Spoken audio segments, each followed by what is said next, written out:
Audio Jungle.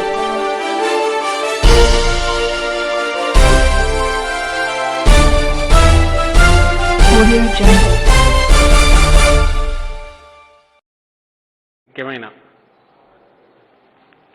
వ్యవస్థ ఎంపీటీసీలు, జెడ్పీటీసీలు వాటికి సంబంధించినంత వరకు జరగాల్సిన ఎన్నికలు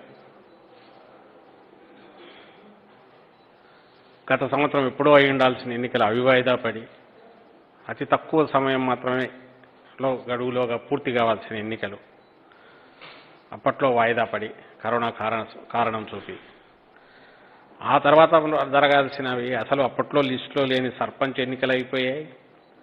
అప్పుడు ఇంకా మొదలవుతూ ఇంకా వెనక దశలో ఉన్న దీనికంటే వెనక ఉన్న ఎంపీటీసీ ఎన్నికల కంటే వెనక ఉన్న మున్సిపల్ ఎన్నికలు పూర్తి అయిపోయాయి. ఇవి సంవత్సరం తర్వాత మొన్న జరిగితే ఇప్పుడు వాటిని మళ్ళీ రద్దు చేసి సుప్రీంకోర్టు ఆదేశాలు పాటించలేదనే కారణం చూపి 4 వారాల గడువు పూర్తి కాలేదనే కారణం చూపి సింగిల్ జడ్జి ఇచ్చిన తీర్పు అది కొంచెం దురదృష్టకరం. ఏదైతే పరిపాలనలో అత్యంత ముఖ్యమైన లేయర్ పొర ఉందో, డిస్టర్బ్ అయిన లేయర్, అది స్తంభించిపోవడానికి, అలాగే ప్రజల తీర్పు లేదా ప్రజల అభీష్టం ఏదైతే ఉందో అది పాలనలోకి ట్రాన్స్లేట్ కాకుండా, దాన్ని ఆచరణలోకి రాకుండా దానికి గండి కొట్టినట్టు అయింది.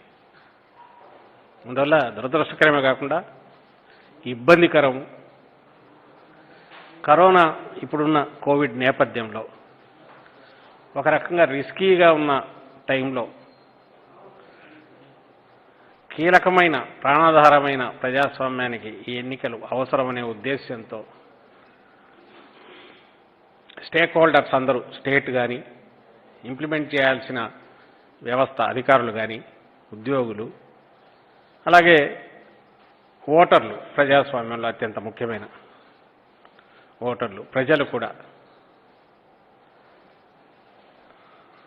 ఉత్సాహంతో జాగ్రత్తలు తీసుకుంటూ ఒక యజ్ఞంలాగా పూర్తి చేసేదాన్ని ప్రక్రియను ఒకంత క్యాజువల్గా అంత ఆ సీరియస్నెస్ చూపకుండా ఈ జడ్జిమెంట్ వచ్చిందనే అభిప్రాయం కలుగుతుంది. ఎందుకంటే ఒక పర్టికులర్ కాంటెక్స్ట్లో సుప్రీంకోర్టు ఆ రోజు చేసిన కామెంట్, ఆ తర్వాత so much of water has flown down the river వెళ్ళింది. తర్వాత గతంలో సింగిల్ జడ్జి ఇది మాట చెప్పినప్పుడు, తీర్పు ఇచ్చినప్పుడు చీఫ్ జస్టిస్ ఆధ్వర్యంలో డివిజన్ బెంచ్ దాన్ని పక్కకు తీసి ఎన్నికలు జరపండి, ఓన్లీ థింగ్ ఈజ్ ఓట్ల లెక్కింపు ఆపండి, ఆ తర్వాత ఇది వాటెవర్ ఈ రిట్ దీని మీద విచారణ జరుపుతారని. ఆ తర్వాత ఎక్కడ జరిగినా, ఎవరు విచారణ చేసినా ఆ ఎన్నికల ప్రక్రియ జరగడం, పోలింగ్ జరగడం అనేది హైకోర్టు ఇన్వాల్వ్ అయి, అందులోనూ డివిజన్ బెంచ్, చీఫ్ జస్టిస్ ఆధ్వర్యంలోని డివిజన్ బెంచ్ దాంట్లో ఇన్వాల్వ్ అయి వాళ్ళ ఆదేశాల ప్రకారము, వాళ్ళ అనుమతి ప్రకారమే జరిగిన ప్రక్రియ అనేది అది మర్చిపోకూడదు. ఆ రోజు ఒకవేళ అంత క్యాజువల్గా చెప్పింటే అది పొరపాటే. అంత సీరియస్నెస్తో చెప్పేప్పుడు ఈసారి దాని గురించి ఎలాంటి ఇది చేసినా దాన్ని కూడా దృష్టిలో పెట్టుకునే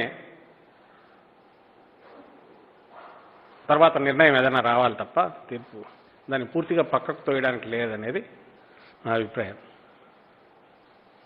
రాజకీయ పార్టీగా వైఎస్ఆర్ కాంగ్రెస్ పార్టీ నుంచి మా అభిప్రాయం చెప్తున్నాను.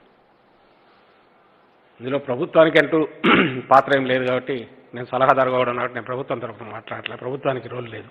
ఇది ఎన్నికల కమిషన్కు, హైకోర్టుకు మధ్య జరుగుతున్న ఇది. నేను వైఎస్ఆర్ కాంగ్రెస్ పార్టీ తరఫున నా అభిప్రాయాలు వ్యక్తం చేస్తున్నా. ఇక్కడ కూడా పోయిన పిటిషనర్లు వాళ్ళు పొలిటికల్ దీంతో పోయిన వాళ్ళు, సరే అందులో ఒకటి లోకల్ స్టాండ్ లేదని పక్కకు చూశారు, ఇంకో దానికి సంబంధించిన దాని మీద ఇచ్చినట్టున్నారు, టీడీపీ జనసేన వీటికి సంబంధించినంత వరకు.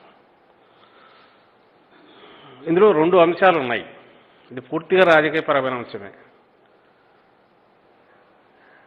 పోయిన వాళ్ళు ఏ ఉద్దేశంతో పోయినారో అందరికీ తెలుసు, ప్రజలకు తెలుసు. సాంకేతికంగా అందులో ఏదైనా ఇది ఉంటే వాటిని ఆధారం బేస్ చేసుకొని అంతకుముందు ఎన్నికల కమిషనర్గా ఉన్న నిమ్మగడ్డ రమేష్ గారి ఆధ్వర్యంలోంచి ఈ దాగుడు మూతల లాంటిది మొదలైంది. ప్రభుత్వం కండక్ట్ చేయాల్సిన, ఎన్నికలు జరపాల్సిన ప్రభుత్వం సంసిద్ధత వ్యక్తం చేసినప్పుడేమో ఇదే పిటిషనర్లు కానీ, వీళ్ళ వెనకున్న పొలిటికల్ పార్టీలు కానీ, శక్తులు కానీ, వాళ్ళకు ప్రత్యక్షంగా పరోక్షంగా సహకరిస్తున్న వాళ్ళు కానీ, వాళ్ళ చేతుల్లో ఆ రోజు వాళ్ళ డైరెక్షన్స్ ప్రకారం నడుస్తున్న నాటి ఎన్నికల కమిషనర్ కానీ ప్రభుత్వం సిద్ధంగా ఉన్నప్పుడు వాళ్ళు కరోనాని ఆ రోజు వాయిదా వేసి, ఎప్పుడైతే వ్యాక్సినేషన్ మొదలవుతోంది, చాలా సీరియస్గా వద్దన్నప్పుడేమో ఎందుకు పెట్టరు, అప్పుడు పెట్టాలని మళ్ళీ ముందుకు వచ్చి, మళ్ళీ తీరా పెట్టాలనుకున్నప్పుడు ఎట్లా పెడతారు, సుప్రీంకోర్టు ఇది ఉంది కదా 4 వీక్స్ అనేది, మళ్ళీ అది తీసుకొచ్చి, అంటే ప్రతిసారి ఎప్పుడైతే మేము ప్రజాక్షేత్రంలో గెలవలేము, వైఎస్ఆర్ కాంగ్రెస్ పార్టీని ఎదుర్కోలేము అని క్లియర్గా తెలిసిందో అప్పటి నుంచి ఏదో ఒక దొంగ దెబ్బతో కొట్టాలి, జరుగుతున్న ప్రక్రియనన్నా ఆపాలి, ప్రజలనన్నా కన్ఫ్యూజ్ చేయాలి, ఎంత డిలే అయితే అంత మేలు. బహుశా ఇప్పుడు ఇది కూడా ఉన్నాయి కదా, కౌన్సిల్ ఎన్నికలు ఒకటి వస్తాయి కాబట్టి కౌన్సిల్లో ఆ మిగిలిన 11 ఎన్నో ఇప్పుడు వస్తాయి. అవి ఖచ్చితంగా ఎవరిబడి నోస్, వీటిలో ఎవరు గెలుస్తామో తెలుసు, రేపు ఆ ఎన్నికల వల్ల ఆ ఎమ్మెల్సీలన్నీ ఎవరికి వస్తాయో తెలియదు. బహుశా ఇప్పుడు ఆ ఆశ ఉన్నట్టుంది, అదన్నా హోల్డ్ చేసుకుందామని తెలుగుదేశం పార్టీకి. అందువల్ల ఇలాంటి ఎత్తుగడలు, చిల్లర ఎత్తుగడలు అవి వేస్తూ లిటిగేషన్లు ఏమన్నా పెట్టి చేయాలన్న వాళ్ళ ప్రయత్నం. ఆ సంతోషం కూడా కనపడినట్టుంది ఈరోజు. ఇదేదో చంపత పెట్టు ఇంకోటిని మాట్లాడినారని అన్నారు నాకు తెలిసి టీడీపీ లీడర్లు. దేనికి చంపబెట్టు అర్థం కావాలా, చంపబెట్టు గింపబెట్టుంటే ఒక ప్రక్రియ, ప్రజాస్వామ్య ప్రక్రియకు ఆటంకం కలిగింది. దాన్ని చూసి ఎవడన్నా సంతోషిస్తే, ఎందుకంటే మొత్తం దీంట్లో ప్రజలు ఓట్లేసిన మాట వాస్తవం, ఎన్నికలు జరిగిన మాట వాస్తవం, బ్యాలెట్ బాక్సులో నిక్షిప్తమైన మాట వాస్తవము, తీర్పు. అది ఓపెన్ చేస్తే తెలుస్తుంది. ఓపెన్ చేస్తే వైఎస్ఆర్ కాంగ్రెస్ పార్టీ స్వీప్ చేస్తుందని తెలుసు కాబట్టి దాన్ని ఆపగలగడమే చెంపపెట్టు అని అనుకుంటే వాళ్ళ చేతులు ఎత్తి దండం పెట్టడం తప్ప ఏమనుకోలేము. దీనివల్ల 4 రోజులు వాయిదా పడవచ్చు, ఇంకోటి చేయొచ్చు, కానీ తీర్పు అయితే బ్యాలెట్ బాక్స్లో నిక్షిప్తమైంది, ఎక్కడికి పోదు.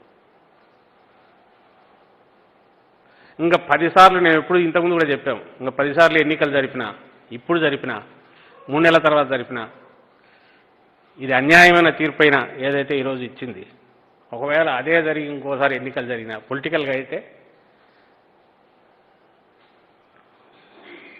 జగన్మోహన్ రెడ్డి గారు చేస్తున్న బ్రహ్మాండమైన మంచి పనుల వల్ల ఆయన పార్టీకి, మా పార్టీకి, వైఎస్ఆర్ కాంగ్రెస్ పార్టీకి ప్రజల దీవెనలు ఎప్పుడు ఉంటాయి, ఇంకా పెరుగుతాయి కూడా, దాంట్లో డౌట్ లేదు. కానీ అట్ వాట్ కాస్ట్?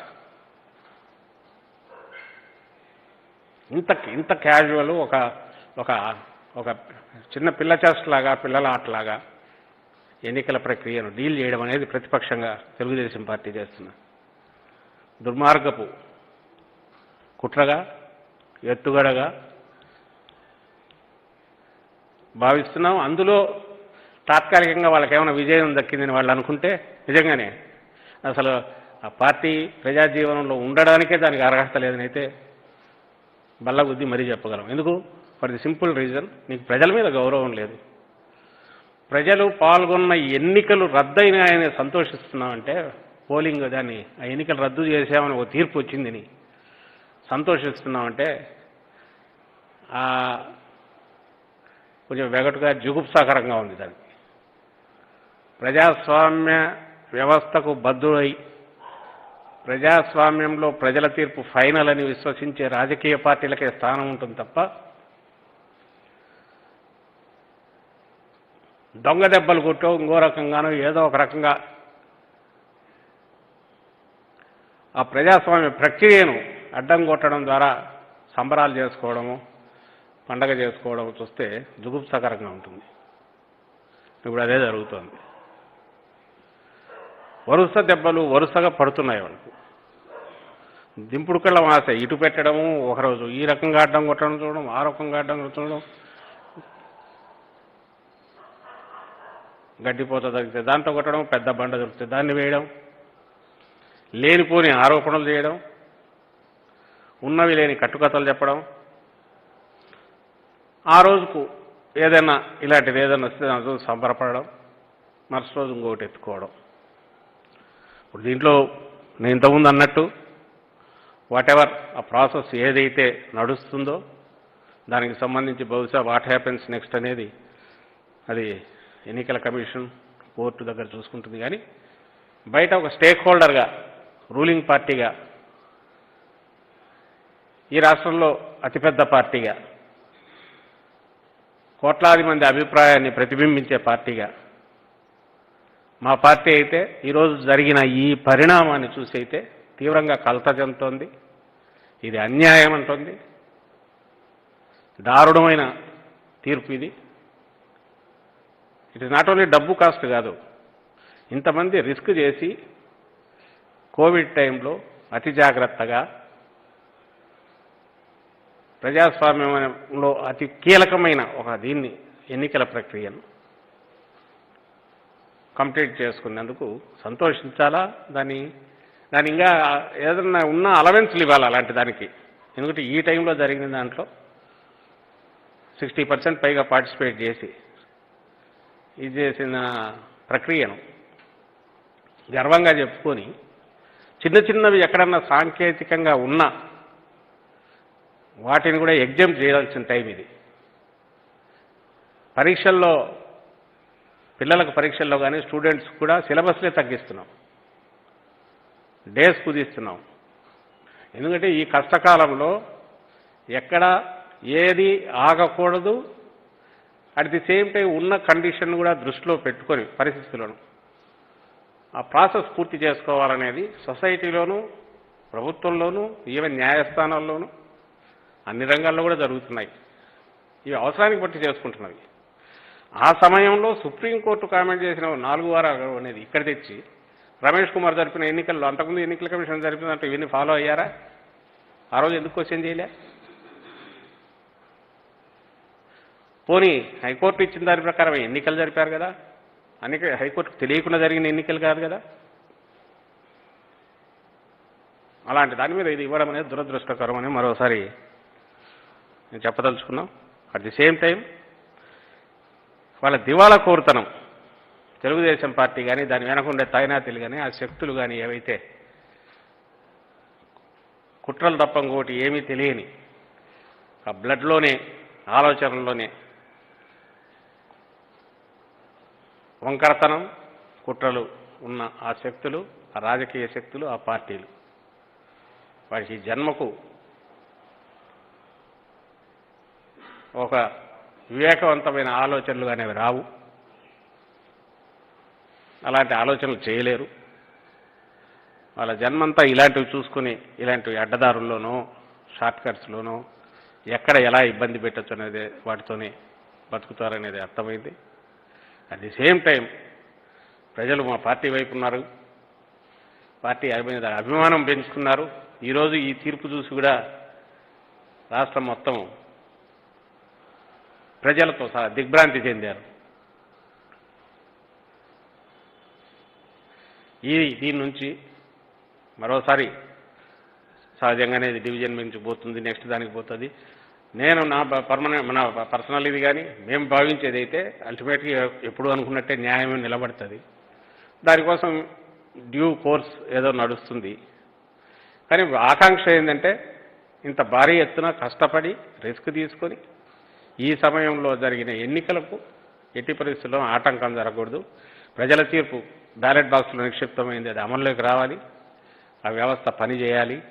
ఈ కరోనా కష్టకాలంలో ఆ లేయర్ కూడా పనిచేయడం ద్వారా ప్రజలకు అండగా ప్రజాప్రతినిధులుగా వాళ్ళు కూడా రంగంలో దిగే రకంగా చూసుకోవాల్సిన అవసరం ఉందని భావిస్తున్నాం.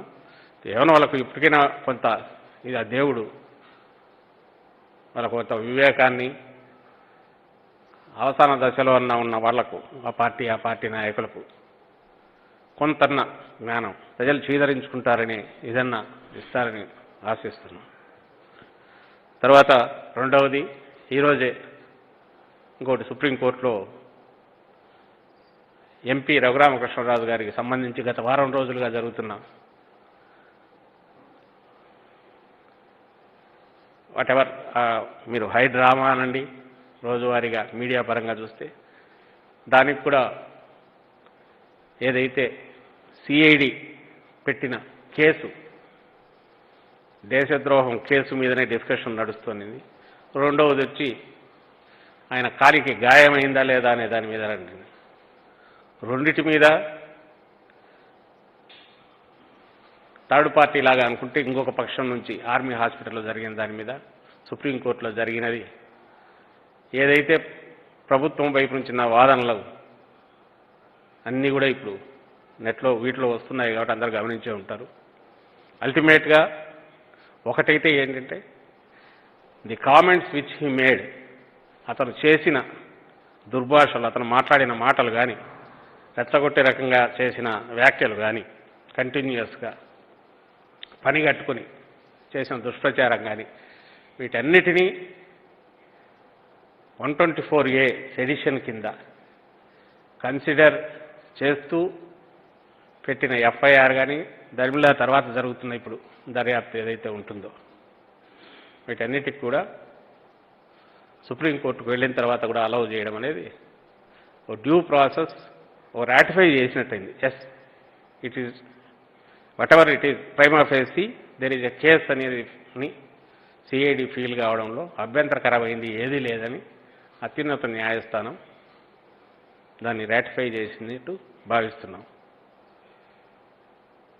సో మిగిలినవి వాటికి సంబంధించినంత వరకు అలాగే ఏ కామెంట్స్ హద్దు పద్దు లేకుండా చేస్తున్న వాటిని కూడా రెస్ట్రిక్ట్ చేయడం అనేది సమాజంలో డిఫరెంట్ వర్గాల మధ్య ఉద్రిక్తతలు క్రియేట్ కాకుండా ఒక ముందు జాగ్రత్తగా అది కూడా బాగానే పనికొస్తుందనేది భావిస్తున్నాం. మిగిలిన డ్యూ కోర్సులో ఎందుకంటే ప్రభుత్వానికి సంబంధించినంత వరకు మా ప్రభుత్వానికి, జగన్మోహన్ రెడ్డి గారు ముఖ్యమంత్రిగా ఉన్న ఈ ప్రభుత్వానికి వ్యక్తిగత ద్వేషాలు కానీ దీనికి అతీతంగా పనిచేస్తున్న ప్రభుత్వం ఇది. రాజకీయ విద్వేషాలే లేవు. పాజిటివ్ దీంతోనే ప్రజలకు పనిచేసి ప్రజల మంచి కోరి ప్రజల కోసం నిలబడి వాళ్ళ ఆశీస్సుల కోసం ప్రయత్నం చేయడం తప్ప ఇంకోరెవరు ప్రత్యర్థులు జగన్మోహన్ రెడ్డి గారు ఎవరిని ప్రత్యర్థులుగా అనుకోవట్లా, శత్రువులుగా అనుకోవట్లా. ఎవరి పాత్రలో వాళ్ళు పోషిస్తుంటారు. లిమిట్ దాటినప్పుడు చెక్ చేసుకోవడానికి తగిన సిస్టమ్స్ ఉన్నాయి. వాటిని అప్రోచ్ కావడం అనేది కూడా అంతే సహజం. దాని మీద పూర్తి విశ్వాసం ఉంది కాబట్టే 2 ఏళ్లైనా కూడా అటువైపు రాజకీయ ప్రత్యర్థులు కానీ ఇంకోరు అలాంటి శక్తులు కానీ వాళ్ళకున్న ఒక సెక్షన్ ఆఫ్ మీడియా అండదండలు చూసుకొని వరుసపెట్టి చేస్తున్న అటాక్స్, దుష్ప్రచారాలు, కుట్రలు వీటన్నిటినీ కూడా అసలు పట్టించుకోకుండా జగన్మోహన్ రెడ్డి గారు తన పని తను చేసుకుంటూ సమయాన్ని దాని మీద దుర్వినియోగం కాకూడదు, ఇటు ప్రజల బాగోగుల మీద పెట్టాలనే లక్ష్యంతో పనిచేస్తున్నందువల్లే ఇంతవరకు అలాంటి కక్ష సాధింపులు అని అనడానికి అవకాశం ఉండేటివి కూడా ఏం జరగలేదు. మీరు ఈ మధ్య గమనిస్తే వాళ్ళు చేసిన పనుల వల్ల అందులో ప్రాథమిక సాక్ష్యాధారాలు ఉన్నందువల్లనే అట్లు అచ్చెన్నాయుడు అయిన వాళ్ళ లీడర్, ఉలిపాల నరేంద్ర అయినా, మర్డర్ కేసులో కొల్లు రవీంద్ర అయినా వాళ్ళు వచ్చారు తప్ప కేవలం అక్కడ ఒక నాయకుని పట్టుకొచ్చి అప్పుడు కదా జగన్మోహన్ రెడ్డి గారి ముందు పట్టుకొని ఎక్కడ లింకులు ఉన్నాయని కలపడానికి వాళ్ళు రకరకాల ప్రయత్నాలు చేసినట్టు ఎక్కడా జరగట్లా. ఎక్కడైతే అవకాశం, ఎక్కడైతే జరిగింది అనే నేరం అనడానికి సాక్ష్యాధారాలు ఉన్నాయో, ప్రాథమిక సాక్ష్యాధారాలు, అక్కడే వాళ్ళ వైపు వెళ్ళారు తప్ప అడ్డగోలుగా పోవాలనే ప్రయత్నం చేయలేదు. వాళ్ళు కదా చేసినట్టు అప్పట్లో. జగన్మోహన్ రెడ్డి గారి మీద వాళ్ళు చేసింది అదే. ముందు ఆయన ఎట్లా అరెస్ట్ చేయాలనుకుంటూ ఎక్కడెక్కడ లింకులు కలపాలనేది మోకాలకు బట్టతలకు ముడేసినట్టు కూడా ట్రై చేశారు. అవి అందులో చాలా వరకు నిలబడలే, మిగిలిన కూడా నిలబడేవి కాదు. అది అందరికీ తెలుసు, ప్రజలకు కూడా తెలుసు. కాబట్టే ఈరోజు ఆయన ఆదరిస్తున్నారు. కానీ ఇక్కడ ఈరోజు ఏదైనా జగన్మోహన్ రెడ్డి గారి ప్రభుత్వంలో కేసు పెడుతున్నారంటే ప్రైమా ఫేసి కేసు ఉన్నప్పుడు మాత్రమే పోతున్నారు. పోయినప్పుడు కూడా పూర్తి వాళ్లకు ఉన్న వ్యవస్థ లేదా న్యాయపరంగా కానీ ఉన్న అవకాశాలని వాళ్ళు ఎగ్జాస్ట్ చేసుకుంటూనే ఉన్నారు. అలాగే ఒకరి మీద ఏదో ఇది చేశారో టార్చర్ చేశారో అనడానికి రఘురామరాజు గారి కంటే కూడా వాళ్ళు ఇంకా ముందు నుంచి ప్రత్యర్థులుగా ఆ పార్టీలో ఉండి జగన్మోహన్ రెడ్డి గారి మీద ఎన్నో రకాలుగా నెగిటివ్గా మాట్లాడిన వాళ్ళు, ప్రయత్నాలు చేసిన వాళ్ళు ఎక్కడా వాళ్లకు ఇల్ ట్రీట్మెంట్ జరగలేదు, ఇక్కడ లేదు.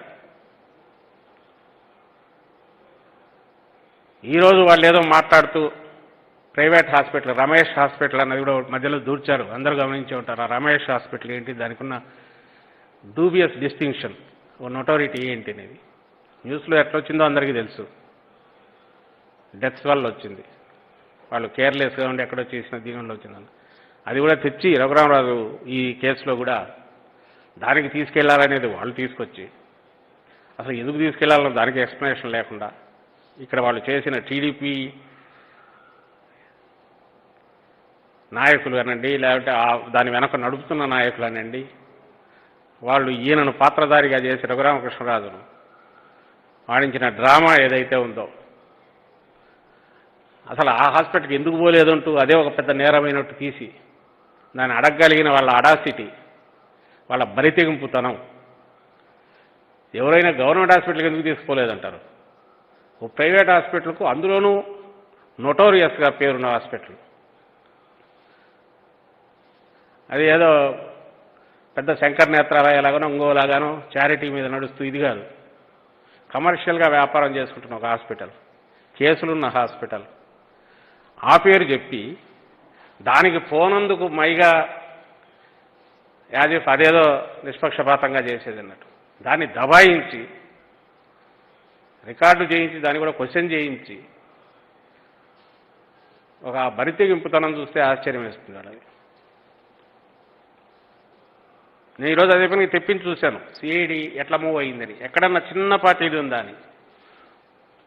కానీ రైట్ ఫ్రమ్ ఎఫ్ఐఆర్కు ముందు వాళ్ళు ఇది ఇమ్మీడియట్ కోర్టు పరిధికి తెలపడం దగ్గర నుంచి, స్పీకర్కి ఇన్ఫార్మ్ చేయడం దగ్గర నుంచి చిన్న డీవియేషన్ కూడా లేదు.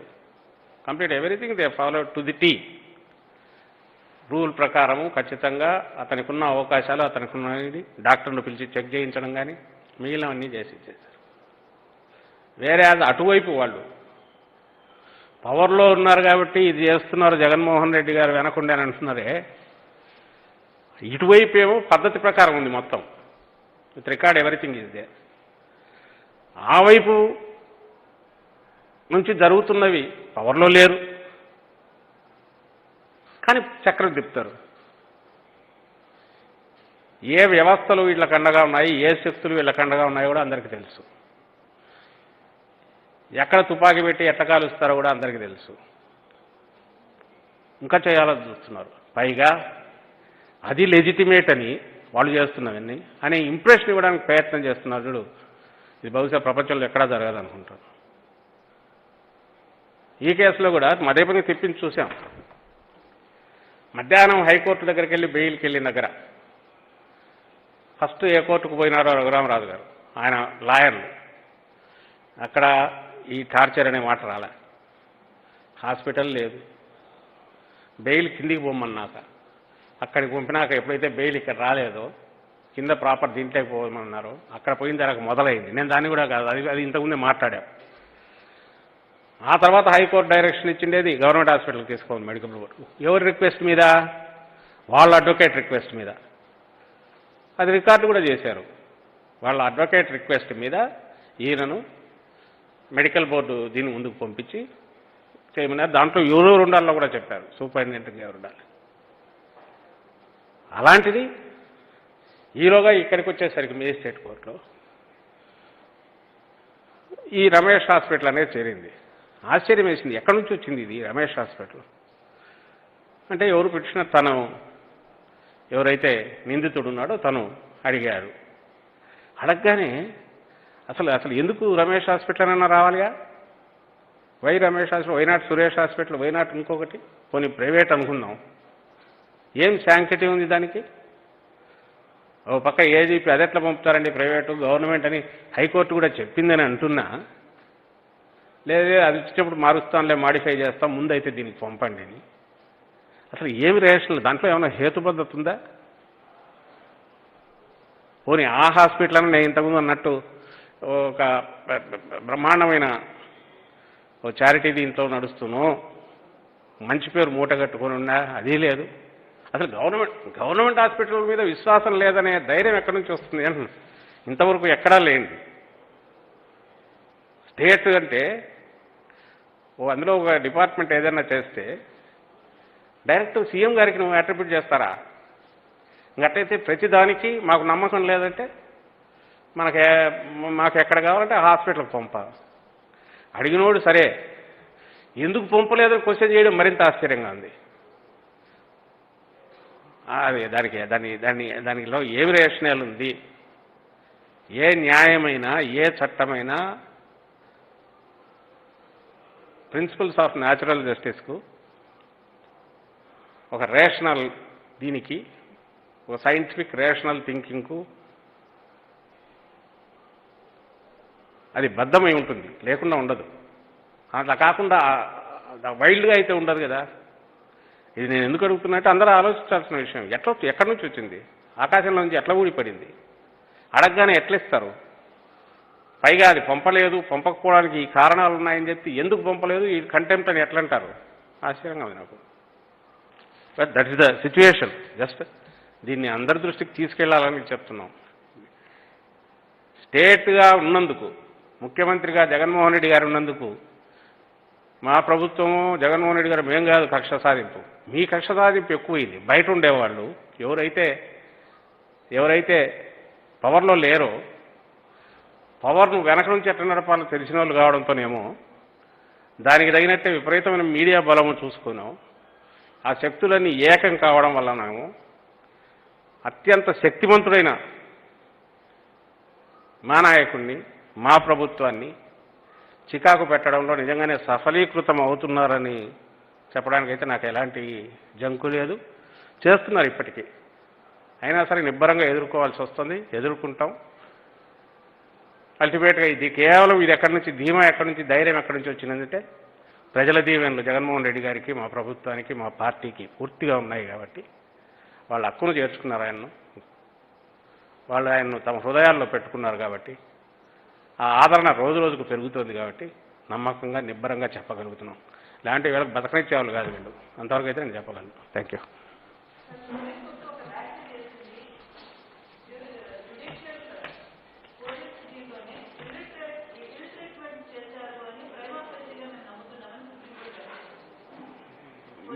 నేను కూడా వాటిలో చూశానమ్మా. అక్కడికి వచ్చేసరికి కామెంట్స్ వాళ్ళు నడుస్తున్నప్పుడు ఇటువైపు లాయర్ చెప్పినవి అన్నీ రికార్డ్ అయ్యాయి, అన్నీ వాటిని, కానీ అల్టిమేట్ ఆర్డర్ ఇంకా బయటకు రాలేదు. అది ఆర్డర్లో ఉందా లేదని ఆర్డర్ కాపీ వస్తే తప్ప చెప్పలేము. అంతకుముందు కామెంట్స్ అంటే అవర్ లాయర్ ఇటువైపు నుంచి ఆయన ప్రజెంట్ చేసిన కేసు దాంట్లో ఉంది, దాంట్లో కూడా క్లారిటీ ఉంది. ఎందుకంటే ఇక్కడ వాళ్ళు సీనియర్ డాక్టర్లు, గవర్నమెంట్ బోర్డు అక్కడ జరిగిన దగ్గర అట్టో ఏదో రెండవ వేలికి ఇదేంది అనేది అది ఏ రకంగా that indicates any ill treatment అని ఇటువైపు లాయర్ కూడా గవర్నమెంట్ వైపు నుంచి క్వశ్చన్ చేశారు.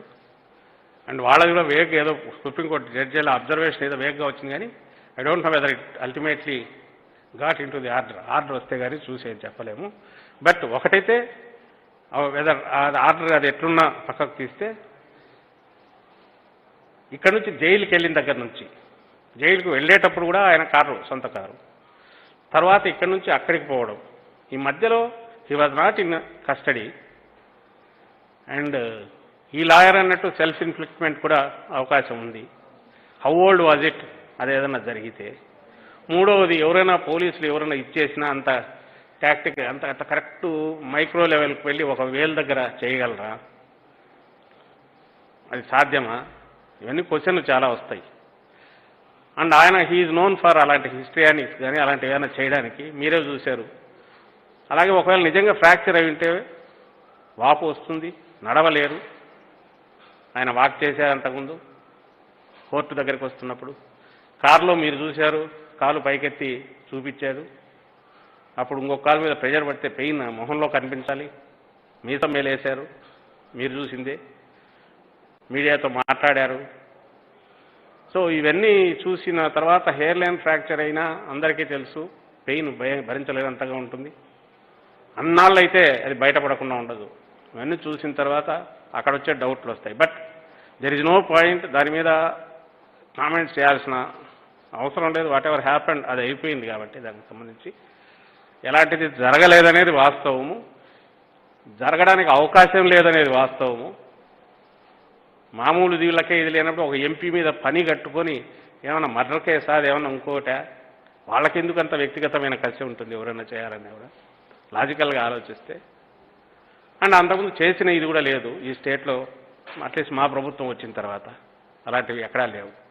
సో వీటన్నిటి పెట్టి చూస్తే ఎప్పుడైతే బెయిల్ రిజెక్ట్ అయిందో, ఎప్పుడైతే సెడిషన్ కేసు నిలబడుతుందని వాళ్ళకు ఇది వచ్చిందో, ఆ తర్వాత ఈ డ్రామాకు తెరలేపారు. అది కూడా నేను అనుకోవడం వీళ్ళ కంట్రోల్లో, చంద్రబాబు నాయుడు గారు వీళ్ళ గ్యాంగ్ ఎవరైతే ఉన్నారో వీళ్ళ కంట్రోల్ లేకపోయిన తర్వాత ఇది ఎక్కువ అయిపోయింది, ఆ లైన్ తీసుకుందని నేను భావిస్తున్నా. అంతకుముందు ఉంది. ఆ తర్వాత ఎప్పుడైతే ఈ కేసు పెట్టి ఆధారాలతో సహా దొరుకుతామని భయం మొదలైందో అప్పటి నుంచే offence is the best defence అనుకున్నారేమో, ఉల్టా ఇటు తిరిగి అటాక్ చేయడం మొదలుపెట్టారని ఫీల్ అవుతున్నాను. కాదు, ఆర్మీ హాస్పిటల్ మీదకి తప్పనట్లా, అది ఇన్ఫ్లిక్ట్ చేసుకోవడం, అది జరగడం ఎప్పుడు జరిగిందని దాని మీద డౌట్ ఉన్నాయి. ఒకవేళ జరిగి ఉంటే, ఎందుకంటే ఇక్కడ తీసింటారు కదా ఫ్రెష్గా. ఎప్పుడైతే వాళ్ళ దగ్గర అన్నీ చేసి అవర్స్ ఉన్నింది సిఐడి దగ్గర నైటు, మార్నింగ్ తర్వాత మరుసటి రోజు ఇది తీసుకుపోయినాక కోర్టులో చెప్పిన తర్వాత హాస్పిటల్కి తీసుకెళ్లారు.